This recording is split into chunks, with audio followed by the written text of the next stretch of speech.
68-42, the final. Hopkinton comes away with the victory over Newport. Good game for the guys. A little bit of a struggle early on. You guys were up by not as much as you typically would like to be at halftime. What was going on in the first half? There's a couple, there was some nice plays. Abram with the dunk to open up the game and everything, but there was a little bit of sloppiness and what was said in the locker room also.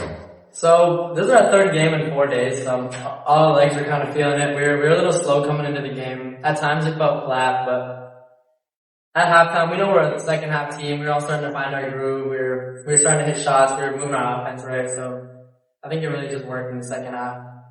Offensively, in the first half, I said that we were set.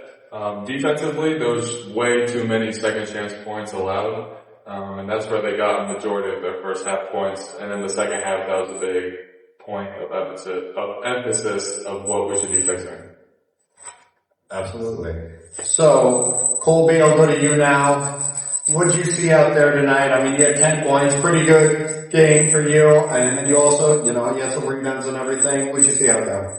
Yeah, in the first quarter, we started out good, and then we started to slow down.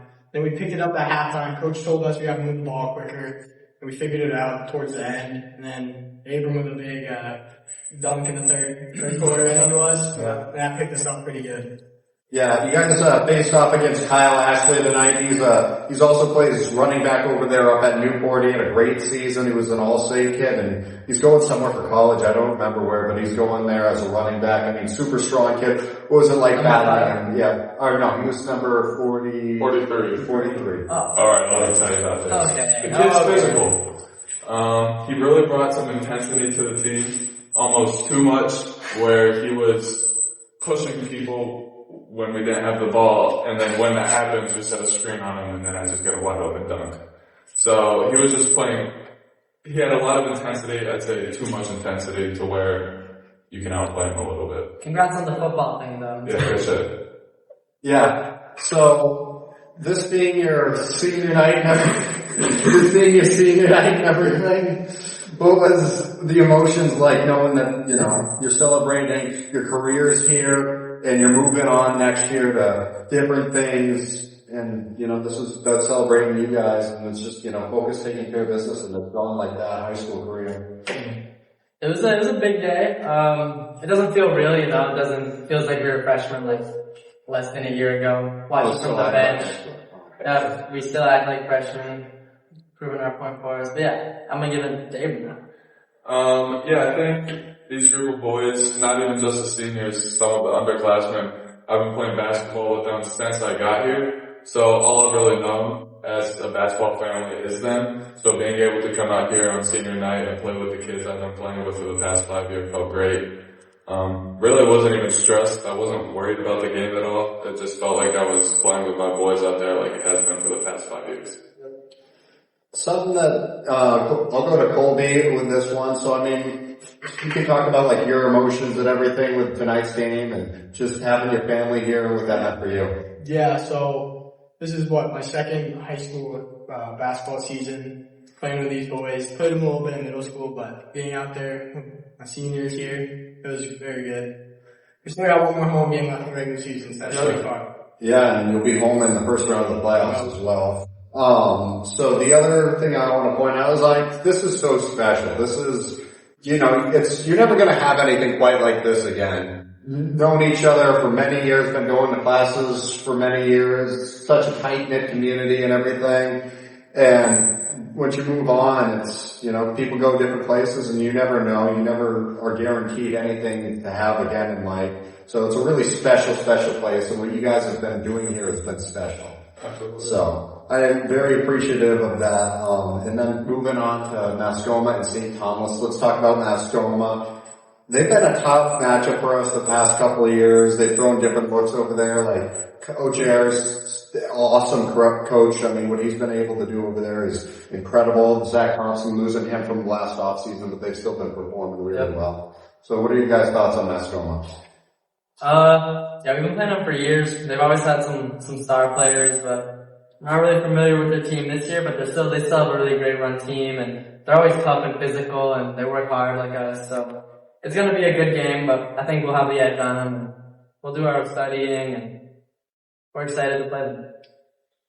Yeah, I think in the past couple of years they've outworked us and they've moved the ball in playoffs better than us. 2 years ago we got knocked out by them in the quarterfinals at home, and simply just because they outworked us. And I think from previous years what we've learned is we gotta want it and we gotta play with a different type of edge. They play smart, quick, and we gotta match them and excel. Absolutely. Colby, any thoughts on Mascoma? Yeah, they're definitely big and physical, but I think our defense should be able to hold them to some low points, and if we can move the ball in offense, I think we have a good chance of beating them. Two more things. First, St. Thomas at home next Friday. Final regular season game for you guys. What are your thoughts on St. Thomas? Coach Morris set that whole thing over there. They got a great coach. Last year we lost to them by 1 point. I mean, we didn't have one of our players, but I think it kind of shows that we're still in that battle. We don't have that player this year, and I think we're stronger than we were last year, and I think they came back a little bit stronger too. But I think we're just gonna want it more. We're gonna fight it. We're gonna put in hard work in this week, and we're gonna show that we deserve to be in the top 4. It could be anyone. It could be anyone. We want it more than ever. One thing our team hasn't had in the past 4 years was hunger and wanting it. We didn't want to stomp on people's necks and go to that next level. And that's what we're ready to do this year. We want it more than ever. So you say this year's going to be different. I know we've had some tough playoff runs recently. I mean, you guys made it super far, and then Guilford played them super tight. Nobody expected it to be as tight as it was. When I talked to Coach Miller on the coach's podcast at the start of the season, something that he told me was that game made him a better coach. You guys feel like that game made you better players? Like having that experience of not only winning but losing builds character together as well. I think example this year, out of the first 4 games we lost 3 of them, and that really shows that we aren't as good as we think we are now. But we had the opportunity. We came in with the mindset that it's going to be easy, it's going to be given.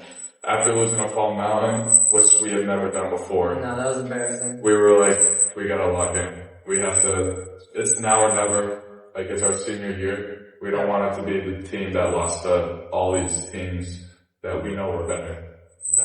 Alright. Good luck, guys. Moving on to the state championship, hopefully. I mean, that's the goal, is to win that championship. Absolutely, that's the plan. Hey, love you guys. Love you. Love you too. Thanks for having me.